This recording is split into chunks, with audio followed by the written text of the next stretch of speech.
There we go. There we go. There we go. Yes, I think last time I sent you the email, it went into your spam or something. So this time It went did. over.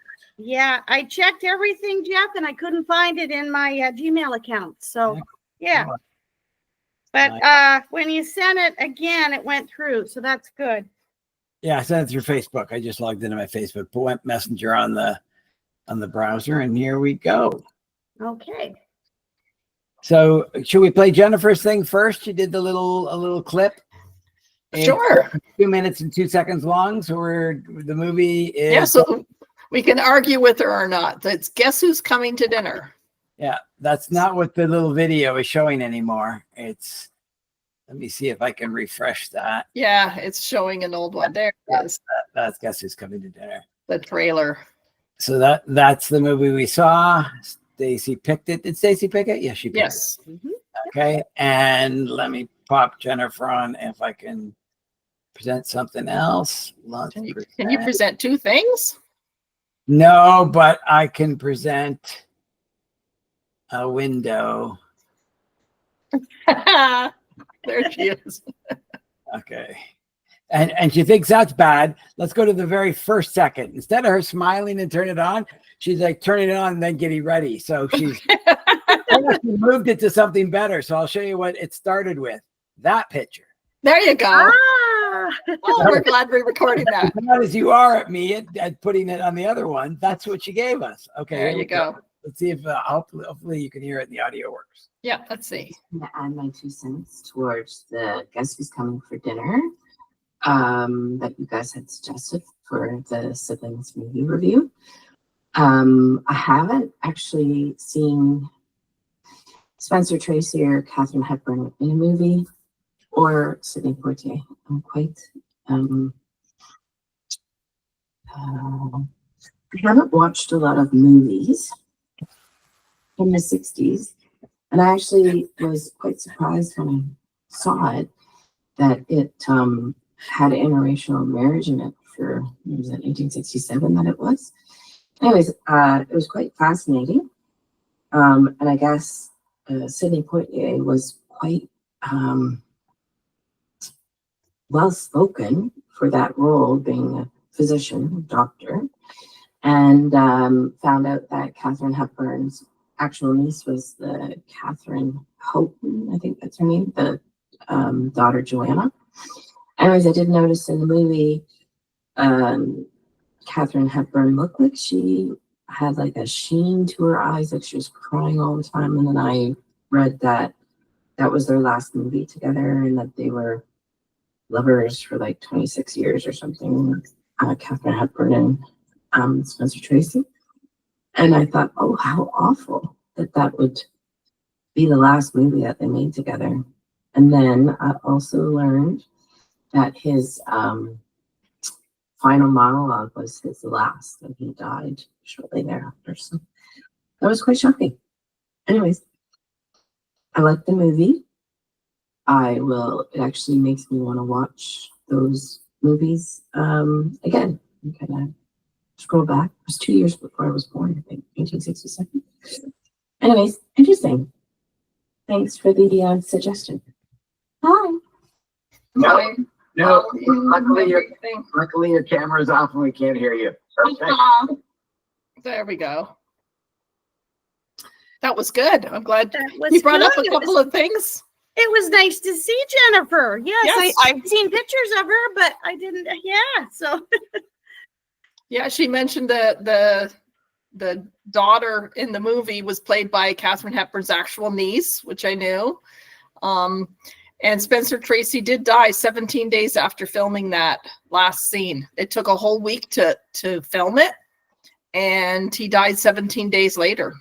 oh, I didn't know it was 17. I knew it was in June. I think I looked it up, but June of that year. But 17 days. So Anita, was that after he did that when he was talking about Catherine and everything too, like near the end when he kind of made the decision that okay, they can be together and marry and okay. That was the final scene. Although I will admit that Gemini helps come up with my answers now on Google. Oh, okay. and not trust a darn thing that Gemini says.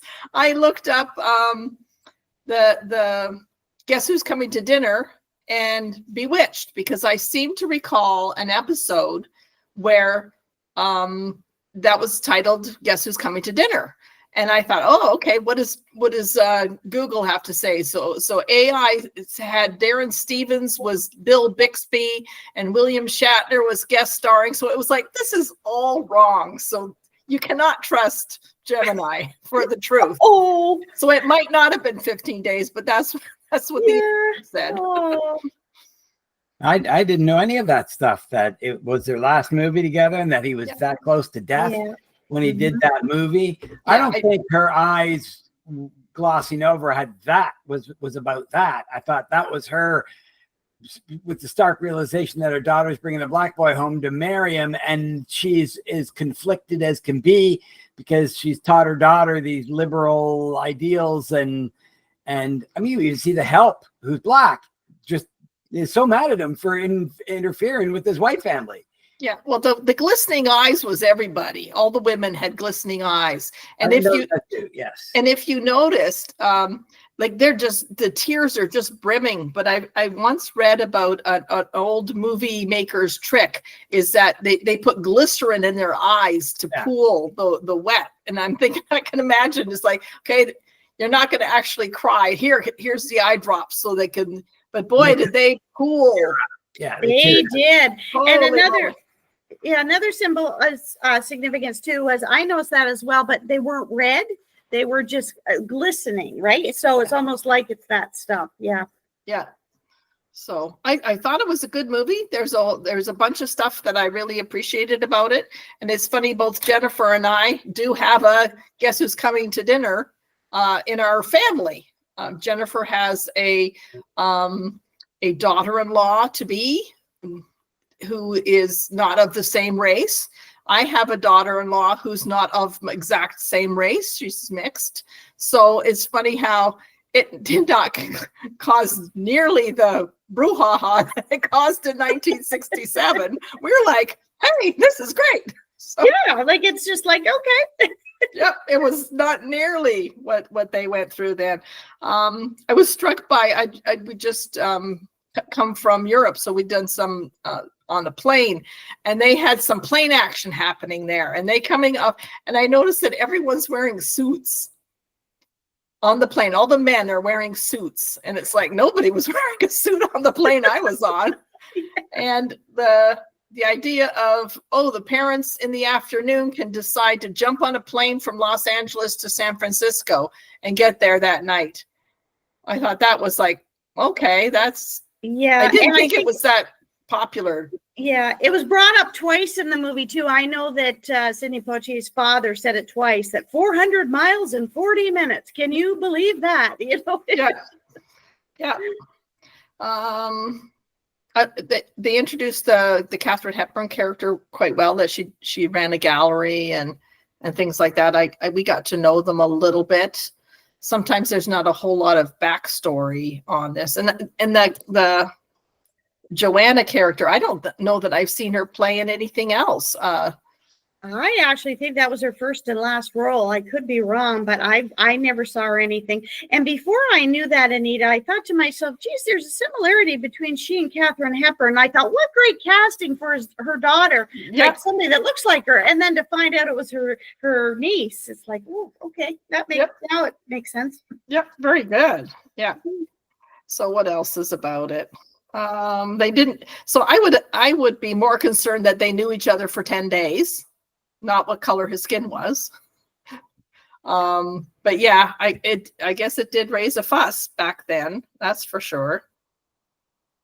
No, she's been in a few movies and series, just little things, After School Special. Yeah, nothing big. Okay.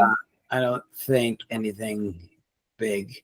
All My Children for 15 episodes. All the way up to okay. 2017. She was in 2 episodes of a thing called Mr. Mercedes. So Okay. Okay. Yep. Mhm. So I thought it was, I mean, I was not wrapped in it, but you really wanted to watch the nuances of the racism, because you wanted to see how different, how much we've grown since then. Because when the movie starts, you're going to go, well, they'll have no problem with it because it's a movie about it, and they're going to show the embrace of it. Of course they will. That's what they would do in the late 60s, is promote, Hollywood's wokeism and promote how wonderful this is. But they didn't. They actually showed the harshness of it, especially in a well-to-do family. And I really liked that the maid, who was Mrs. Jefferson, who was the maid, and she had a big trouble with, and she's black, and she had trouble with him coming in and being a black man, taking her sort of quasi daughter, because she raised the girl, away from the family. And it just didn't sit well with her. She didn't like upsetting the apple cart. I thought she did quite a good job. Her performance was quite good. You could just see the anger within her. And I saw her, hey, there's Wheezy. And then I saw her as that character, and I thought, boy, she's doing a pretty good job. Like she was quite angry, especially when he was in the room changing and he wanted to shower or something, and she was told to get something ready for him. And she's like, you listen here. I raised that girl for 22 years, and you're not going to come in here and just, take her away. And what's your game and all that. So, yeah. I thought that the assistant too, Katharine Hepburn's assistant at the gallery, I thought her body language and her facial expressions were very good. Yeah. Yeah. I liked the way she let her go and told her to get the money. And then she was going to say something. She stops her. Let's go. Just go. Yeah, and this is what you're going to do. You're going to write a check for $5,000. You're going to get so-and-so in the temporary position. Yep. I thought, way to go, Katharine. But the funny thing was that little machine that she made, that art kind of piece with the lights. The kinetic light thing. When it was first brought into show, it was, what a miracle of a piece of art she's made. The girl said that to him. What's his name? What was his name in the thing? Dr. Prentice, but what was his name? John Prentice. John Prentice. When she showed him that, she very much was saying how great that thing was, and he was trying to be enthralled with it, and that was her device, because Katharine Hepburn then goes, get that blasted thing out of there, and she hated it. That was strange. That it showed that in running a place like that, you have to pretend that you like things even when you don't like them, just to go along with what's happening and how you're building up your practice. Yeah. No, and they made him, a very John Wade Prentice, a very likable character. He was smart, he was intelligent, he was kind, all those things. So it was easy to see how she fell in love with him. What I love, the one of the lines I loved the most was when Spencer Tracy and Katharine Hepburn were talking, and they said, "We said everyone is equal," and she believed us. And I thought that's the perfect way to say, we can't be saying anything against them, because we told her that we believe everyone's equal, so we can't now say they're not. So I love that line. That was that line, and their ultimate prejudice was based on him being black, or based on what their daughter's going to have to go through marrying a black man and the struggle she's about to encounter, that they're nervous for her. Yeah, that's right. And they alluded to that a couple of times, especially Spencer Tracy. He says, I'm worried about what's going to happen to them. Yeah. And if they live in the South, they're in trouble. Yeah. Well, that kind of thing. So I get that part of it. Remember, they're in San Francisco, which the Haight-Ashbury thing was just starting, and the hippie love thing. So if anywhere in America it was going to start to become acceptable, it was there. Right. Yeah. Yeah, there were a couple of scenes I almost kind of didn't know why they were there. Well, one of the things is this whole movie took place in less than 24 hours, in a very short period of time. In fact, it was like, okay, the movie's going to be over and they're going to leave. And so they have a dinner to get ready for, and then a dinner, and then they're going. And that's how long the movie is. Yeah, and it's very, very fast too. And first she's not going with him, then she's going with him. His plane's leaving at 10:45. The dinner I think was at 6:30 or 6:45, something Yep. like that. Yep. And yeah. And did you notice how calm Sidney Poitier was? Like he was like Joanna, like they all called her Joey, but Yeah. it was always like Joanna, you know. Yeah. He wasn't going to give her a silly name. He was going No. to do it proper. But the age difference, 37 and 23. So there's the age difference, the fact that he's going to take her away. There's just all kinds of The fact reasons. that he has a son and is just a bigger thing back then as being black, I would think. But you want your 23-year-old daughter not to marry a previously married man. That's like, Yeah. Yeah, that's true. Even Yeah, though he was a widow and he had a little boy and everything too, it was like he already had a family. Yeah. Yeah. There's all kinds of reasons for them to be wary of a marriage that, you know, I've known him 10 days. Like there's just a laundry list of reasons why, you know, parents would say, oh, a little bit of caution here. But yeah, clearly it was the color of his skin that was the most forthcoming as a problem. But they got to know him pretty quickly. And yeah, you had to know that it was going to end with Spencer Tracy saying, you know, this is all good. Yeah. So, And he was having so many things happen during that day too. Like he went to get ice cream, then he backed in the car, then his socks. And then I liked it too in the background when he's talking to the Mount Senior, that you can see the ties falling. I thought that was really good. Did you see that in the background where no, I didn't yeah, notice. he came in and he's trying to get dressed and he's saying to the guy, would you get out of here? I'm trying to get ready. Yeah. Went to grab a tie and they all like strategically fell. I think that was just by chance, but that really added to it, I think. I like that priest guy. Yeah. And I liked how he was so obviously for it. Like it wasn't even a question. And I would have thought the clergy would have even had a problem with that back in 67. And he's an Irishman. But what he didn't say, I was so expecting him to say, well, 100 years ago, you would have been saying the same thing about an Irishman. Yeah. Not Oh, to marry yeah. an Irishman in America. Like they would have thought the same thing, which now at 67, they wouldn't even care if you're marrying an Irishman. But he didn't say that. And that was really strange to me because it was a really good way for him to go, well, of course you allow this. Yeah, that would have been a very valid point, and Yeah. they missed that chance. Mhm. I mean, I I don't know never if- thought of that. Yeah. If they do it on purpose, though, I don't know if that's almost too obvious and too much of a point to prove your point, and then it'd be hard to still at that point decide not to want them to get married. I mean, I didn't really believe in Spencer Tracy's denial of their marriage, and then I didn't really believe in his acceptance. That was the only failure in this movie. I believed everybody else, even his father and his mother and Katharine Hepburn, but him, he just didn't seem believable when he was saying no, and he just didn't seem believable when he was saying yes. I don't know what it was. I don't know it was bad acting because I liked his acting. I just thought at the beginning he could have easily said yes, and at the end he could have easily stuck with it. Like I didn't believe his decisions. It didn't seem. I guess I'm basing that on Dad. When Dad would make a decision, he'd stick with it. It wouldn't be gone in 24 hours. You couldn't convince Dad by saying you just shouldn't do that. You know? Yeah, Like, Yeah. Yeah. and, for and he sure. wouldn't be reflective of, oh well, let me think about this and put it in. I guess that's what I was doing in my back of my head. I was comparing it to Dad. Yeah. And trying to figure out how come he can change his mind and my father just couldn't change his mind. Not that my dad would have had a problem with you marrying a black person. He had a problem with you marrying Martin. But if Martin was black, maybe that would have been enough to go over the edge for him not to show up at the wedding. yeah. No, they seem to be okay with it eventually. So, because I was a little bit young.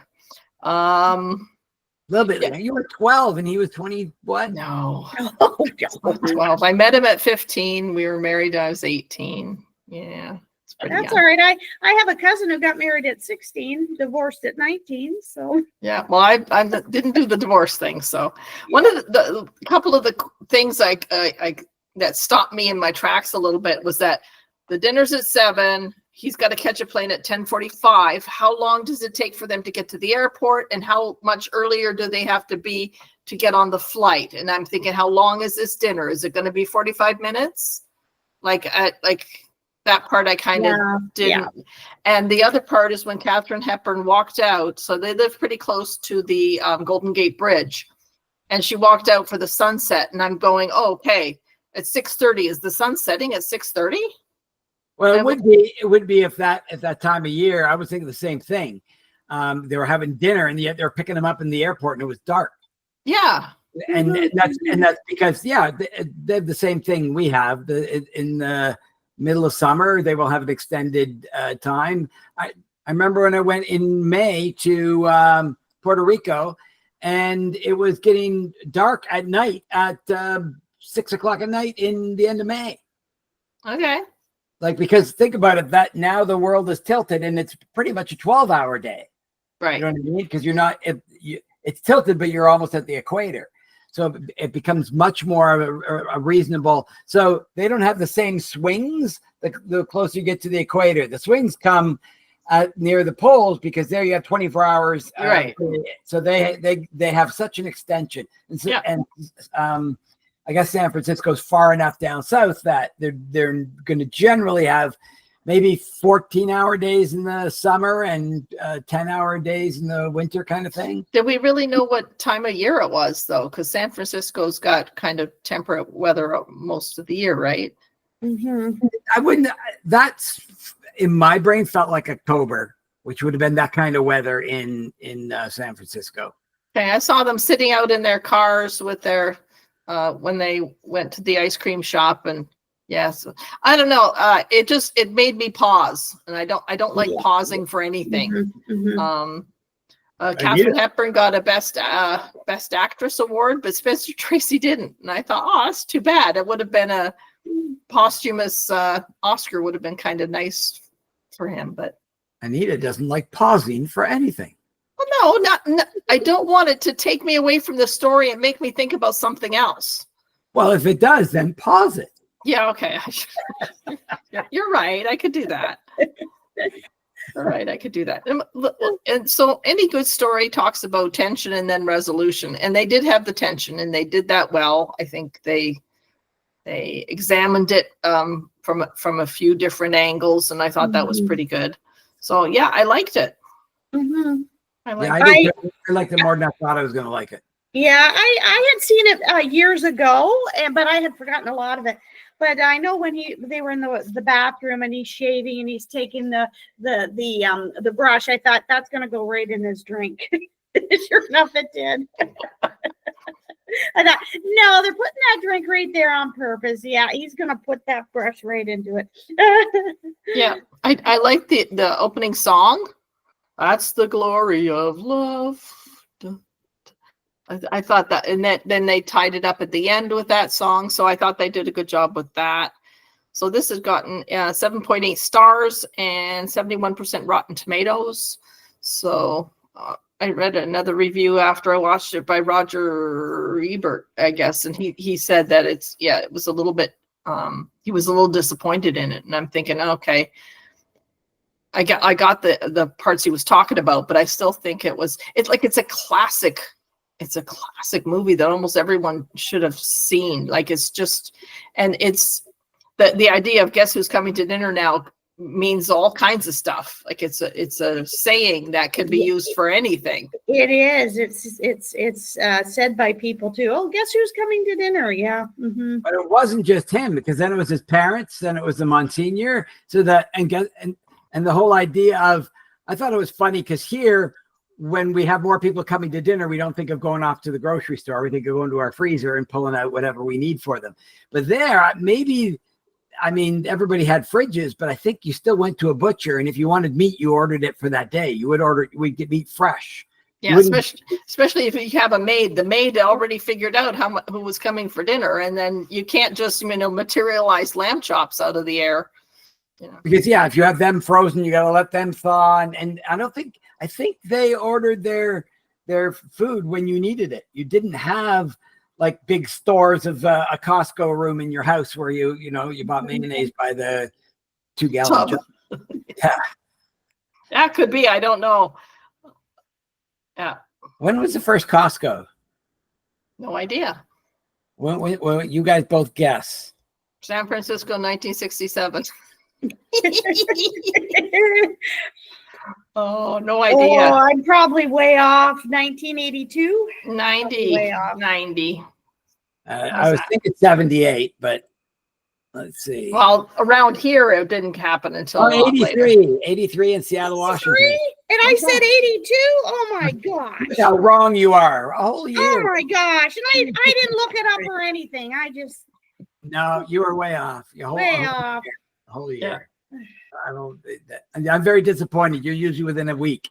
I know. I'm see. I'm losing my touch. I'm losing my touch. I tell you. You haven't studied Costco, I guess. It's all good. I'm sure they didn't have Costco there for Now- the maid to run out to. When you were watching it, Anita, did you see Dad a lot? Did you? No, but I get what you mean. I- I see our dad in a bunch of stuff. I see my dad in Peter Falk playing Columbo. I see him in Jackie Gleason on The Honeymooners. I see him in Archie Bunker, All in the Family. I see him Fred Flintstone. Yeah. I see my dad in all those characters. I don't know that I as much saw him in the characters as the struggles they were going through with some of the struggles Dad had to go through. And I don't mean a race kind of struggle. I just meant him wanting it to go his way. And I really thought that the Black mother did a really good job of saying, you don't remember what it's like when you were young. You've forgotten all that. And the fact that it's long past you. So when he did that little diatribe at the end saying, I do remember it. And he said the soliloquy to Katharine Hepburn, which I thought was beautiful. Yeah. Like that was a very touching moment. I remember Dad doing that in Holland because Dad was always gruff about everything. And then even about Mom, and the closest he would be to I love you, he would say, oh, I'm a beaten husband. That you know what I mean? That was his nicest thing. Yeah. Trying to say I'm not a beaten husband. Yeah. But we're in Holland, he got up to say something and he was thanking Mom and he was choking back the tears. Like it was really tough on him. Yeah. And in that soliloquy, I sort of saw what Dad wanted to say. Yeah. Okay. I get that. I get that. Yeah. So I saw that a few times in it when he was mad at his daughter and having the arguments. I thought of myself at times when, she just doesn't understand. Yeah. That I know better. You have no idea how much I know better is what he had the exact same mentality of, even though I'm given all this information that the wife changed. And I love the wife saying, you don't realize you're not separating them by saying this. You're driving them together. You're driving her to not like you. Yeah. That's what you're not getting. And even after that, he still said no. Like that was one of the early things she said to him, and he was still stuck with, no, I'm not going to. I think it was his mother, when he had the chat with her, with him, that's when he sort of came to a realization after. His mother turned things around. Talking with his wife didn't convince him. Talking with the minister didn't convince him. It was talking with his future son-in-law's mother. And I think the minister was the most convincing. When he did it, when he was telling him to, like, how can you do this? Like he was sort of shocked that he wasn't. I went, that if that's your really good friend and he's a Monsignor and you play golf with him and he's aghast at the fact that you wouldn't do this, you better sit down and take stock more than the guy's mother coming in and And when he said to Katharine Hepburn, he says, oh, I don't believe it. Where is he? I don't believe it. And I think too that soliloquy too, maybe people in 1967 didn't know the relationship between Katharine and Spencer Tracy, but looking at it now and knowing their history, I was seeing Spencer and Katharine. I wasn't seeing those. Me too. I was seeing that love over those years. Yeah. 100%. And that it was hidden all like in a lot of ways because he was Catholic and he was not going to be leaving his wife. Yeah, and his wife Louise would not give him a divorce. She Yep. was she was gonna he could have his affair with her, but she was still gonna be his legal wife. They had an affair anyways. Oh, for years. Oh, for years. She wouldn't give him I don't know about Jeff, decades, but a long funny? time. We can look back and go, yeah, deservedly so. That's okay. And yet somebody screwing around on their wife. Yeah, And it was and yet different back we're in then. agreement It that was, was a good it was thing. different, yeah. And I guess I have Katharine Hepburn's biography because I love biographies. It's called Me, and she talks about Spencer Tracy's funeral and how she only got so far. She didn't go to the service, but she followed in the car, and then she just pulled over. She couldn't Yeah. go any farther. I because read she- that too. Yeah. That book years ago. Yeah, that she knew that his wife would be there and there would be some tension. So she thought, I'm only going this far. I'm going to see him off from here. Yeah, Yeah. that's sort of cool. Yeah, there's lots about Hollywood that we never get to see. And then I guess I don't know whether the paparazzi was respectful and they weren't announcing it, or whether it was a bit of a brouhaha, or I don't know if a lot of it came to light after he passed. So yeah, some of that stuff we won't know. So what else? I think that's it. And Yeah. now, I'm now. What movie are we going to see next time? Stacy, what do you got? Well, I've chosen the last few, so Well, I think we decided you're doing it all year. Am I No. going out here? Oh, okay. I thought I was doing the first This is few. This is the year of Stacy, I think. Sure, I can pick the next Yeah. one. Come on in and take over the show. Oh, that's right. That's right. I'm just taking right over, Jeff. Yep. It's the Stacy and the Q show now. So Stacy and others. Jeff who? No, Stacy and others. Movie podcast. Special guest stars. yeah. I'm happy to be a guest star, and thank you again for including me each Oh, month. I really enjoy it. And Anita, I know you brought it up because I, of course, was watching the other ones, and you had mentioned it. I thought, oh yeah, I'd like to be a part of that. Thank you. So Yes, I'm a guest star because you're the original stars. I'm just the guest star. yeah, our public is just lined up. Right. So what I can do is I can send 3 options like I did in January, and then we can discuss which one we want to pick from the 3. Okay, Or we're going which to one first? older movies like this, like 70s and before. Are we going to try and do that? We could do that. We could have like a No, primer. we've not- Jeff, will you leave it in her hands? She gets to pick anything she wants as long as we get to watch it. a little bit. I mean, We always like, okay, this movie is connected to that movie, and we True. Yeah, do the that connection. so often, but it's like, okay. and that's why I think if we sort of stick with, between 50s and 70s, that we'll end up with that. I mean, you go to an I wouldn't 80s even movie do that and if it's so changed. Anything in the 80s is such a different movie. it The is. stuff we've been watching. They're all about the music score and John Hughes, and like it's not the same thing at all. Yeah. Okay, so now that she has a little bit of guidance, she can look and pick Yeah, them up. I'll love Make her own I'll- choices. Just anything you make us watch, we'll watch. Oh, I made I'll Jeff override it. watch him because he I'll picked override her. it. I'll override it. override it. Veto. Thank you, Veto Anita. I power. do appreciate your support. Thank you. Yeah, so next month it'll just be you and me. Go, no, Stacey couldn't make it. Decline. No, she hasn't. Decline. Dementia can't. I don't know. Maybe she said decline. Trying to get in over and over. Then she calls you on your phone and you have to hold it up. No, she's here. She wants to be on. So you hold the phone up the whole time to get her on this way. No, I think Jennifer's going to try and pipe in. We'll see if she can Oh, make that it the was- next time. That was nice that she did a video for us. That's great. Yeah. And Okay. I know this is off topic. I know we often do this, but Anita, I enjoyed your photos on Facebook On Europe? during your trip. That was Yeah. great. Yeah, it was a lot of fun going there, and I have I finally printed the pictures, and I have over 200, probably closer to 300 pictures.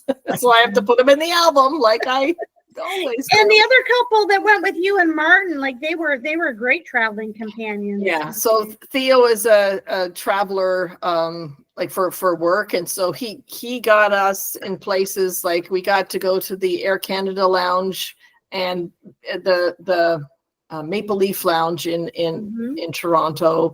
We were in the hotel by the airport in Munich, and it was such a nice room that it had 2 bathrooms in it, and a living room, and 2 big screen TVs, and it's like it was over the top. So. And they fed you breakfast and they bred you supper. So all this is from the hotel. But yeah, it did feel quite a bit like they like the finer things more than we do. Like they were like, okay, let's go to a nice place for dinner. And we'd be like, yeah, McDonald's would be okay too. What's McDonald's like in Budapest? Like, that would be nice to know. But so they elevated so I did feel a little bit like they were hauling 2 hillbilly relatives across Europe with them. And Martin and I were the hillbillies. Oh, But it was fun. oh, They're wonderful to travel with. oh, that's excellent. Yeah. And I know at the beginning of your voyage, I saw that you had posted that you were in the Maple Leaf Lounge. Yeah, I've never been there. I've been in that. I know where it is at Pearson because I've been there quite a few times. But No, yeah, I've never. Those doors were always closed to us. in Terminal 1. Yeah. Yep, there you go. But No no, idea. it was a lovely trip. Very good. Okay. Well, Maybe get we'll back to us with some choices. Yeah. Following All right. Will do. that I sort of threw out there that Anita says it doesn't exist, but it does exist. Little rule set. Yeah. I have all the power. Oh, you do. You do have the power. You could mute me, and I'd be going, I don't even have power. I could just go, oh, that one's not available anymore on MB. right, there you go. Yeah. Oh, I have a DVD, Jeff. I watched it anyways. Yeah, but I didn't because I don't have it. I will mail it to you. No. Well, I have to say, you sure have a variety on there. Oh my goodness! Wow. Yeah, I'm it's not almost too watching much. Rhoda. Yeah, I'm watching Rhoda now. So I'm into the TV series, and I remember Rhoda when I was a kid. I used to watch it, but Is it holding yeah, up? so I'm into that now. Is it Yeah. holding up? Some of it is, some of Right. it isn't. I always like the Brenda character, Marge Simpson. I like when I hear Brenda, her sister, talking, I hear Marge Simpson, Yeah. Julie Kavner. Yeah. And I did like Harold Gould in that role. Yeah, he was good. So And that the little mother, Nancy Walker. Nancy Yeah, Walker, she was the Ida maid Morgenstern. on Macmillan and Wife. that's right. Yeah. The maid or his mother? Hmm? Was she the maid or his mother on Macmillan and Wife? She was like, I don't think she was his mother.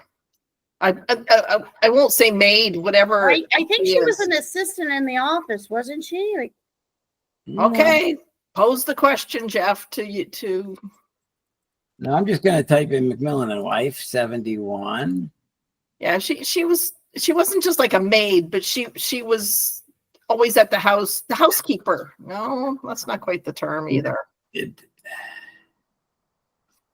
And Susan St. James was on there. yeah. And mhm. the episode I remember is when they found a skeleton in their chimney during a party. And it became a murder investigation. Oh, That was Rock Hudson. yeah, it was. Yep. Nancy Walker played Mildred on Macmillan and Wife. What was her position in the film? Who was she related to, or why was she there? Nancy Walker played Mildred on Macmillan and Wife, and she was the Macmillans' housekeeper. Mildred was known for her witty and sometimes sassy remarks, adding a bit of humour to the show. She had a close relationship with the Macmillans and was essentially... Can you just tell me that she was Rock Hudson or Stuart McMillan's mother? Just say that instead, and just so I have you saying, no, she was Stuart McMillan and Sally McMillan's. Stuart McMillan. Stuart McMillan. That was his name in it. What's his name? Stuart? Can you do that for me? His name was Stuart? Stop talking. She's listening to you, and then she's not going to do what I said. Do what I said. Sure, I can help you out with that. Just to clarify, Nancy Walker's character, Mildred, wasn't Stuart McMillan's mother. She was actually the housekeeper for Stuart and Sally McMillan. I can help you with that. That was better than I thought. That was great. I'll help And you with not that. only was she the housekeeper, she was not his mother. He was Idiot, not you. his mother. I can help you with that. I can do exactly what you wanted. You stupid fool. I had forgotten his name was Stuart, but so Susan St. James was his wife, and I don't remember her name. Stuart. Yeah, I don't think they. And then there was the guy who once played a robot with the curly hair. Was the Oh, John Schultz? yeah. Shock? Yeah. John S. Chuck. He was on a Love Boat episode I just watched as the dumb jewel thief. Ah, I remember that episode. that's what I love the Love Boat for, is you just get to see these stars trotted out, and some of them hadn't worked in a long time. I really appreciate how they gave guest starring roles to some of the old timers so that they could keep their insurance up. Oh, they did that for that purpose? Yeah. Sometimes, yeah. And They like did that. Yeah, on Murder, She Wrote too. Angela Lansbury, a lot of them were her friends, and she would hire them for the show just as guest stars. So Yeah. they could keep their actor's card and all that stuff. So because like when they're older, the roles just don't come in. Yeah. I know I've experienced that. Really? You've had a decline lately? I mean, from such a meteoric rise. I know. Cable 14. Hey, I've been on Cable 14 more I than know. you. You had your own show somewhere, didn't you? I was there for about 13 or 14 episodes in Hamilton. Yeah. Well, I've been on there a few times now, but One of the episodes we did in the dark. Turned the lights off in the studio and then just had somebody shine a light on my face when I'm talking, and then delayed because you need to. As the other person starts talking, moves the light over to them and then back to them. And we pretended nothing weird was happening. That was normal. What a freaking great show. is there a reason why you aren't still on there? Well, I moved to Mississauga and then I did the show there. Okay. And So you then- weren't canceled. No, I think they would have kept me going there in Hamilton if I would have wanted to keep going. Yeah, because there's a computer guy on there now, right? There is? I'll record something for me. I there. think so. When you see something, hold up your camera and record like 2 minutes of it for me. I'd love to see how they talk about it. And Yeah, I should check that. I'm not positive, but I seem to think because like they have a mechanic guy, they have a lady doing yoga, they have a bunch of different people doing stuff. I would assume that there's, some guy teaching people how to, use a mouse and what a website is. So, okay. Mhm. I'll get working on the blog and then Jeff will upload this Okay. Scintillating. Sounds good. scintillating conversation up to YouTube, where we will enthrall our listeners. Mhm. Like and subscribe. Like and subscribe. Like and subscribe. press our buttons, our bells and buttons. That's right. Well, as always, this was fun. Thank you again. Yeah. I have noticed though, in looking at the people who watch the show, only 40% of the people who watch the show are subscribers. So I would like to ask the people who aren't subscribers. I'm making this up. That's what they all say. That's what they say. Oh, I've noticed that only 42% are not. So I would ask you, if you watch my show any kind of regularity, then please hit the subscribe. They would do that. They would try out the stats at the current time to try and convince people to hit that button. And so that's what I was doing there. And you both Yeah, thought I was realistically that- talking yeah. about That that. went over like a lead balloon. I Jeff. know you both were going, really? You know the stats? Really? It's like, oh, 42%? I'm Not like 43? 42%. Wow. I'm thinking, well, Jeff has, he has access to the analytics. I'm like, wow. Yeah, right. Like and subscribe, folks. Like Everything and would be subscribe. at the 0, 50, and 100% because we have 3 viewers. That's right. So you have 100% more because there's one other person watching. That's right. Well, Jennifer did say she was watching and she meant it. So Yeah. our mother, on the other hand, has not said, I've gotten to the end. Were we going to have an end thing that then people can say something and then that proves that they watched it to the very bitter end? Oh, what we can do is at the end of every show, we could say we love our mother so much, and then she just never gets to hear it. She doesn't listen We to do. it all. And we do love her. I love Mom. Oh man. Yeah, we do. I do too. We I bet do- you Stacy would if she got Yeah, to. oh, Stacy would if she knew her. Yeah. Yeah. Everybody loves Mom. Who doesn't love Mom? Gosh, I gosh, gosh. imagine I would. Yeah. She. Yeah, no, everybody loves Mom. They would be, if Mom did a podcast, she would get the viewers we would just hope for. Okay. We'll see you next month. Okay. Bye. Yeah. Bye.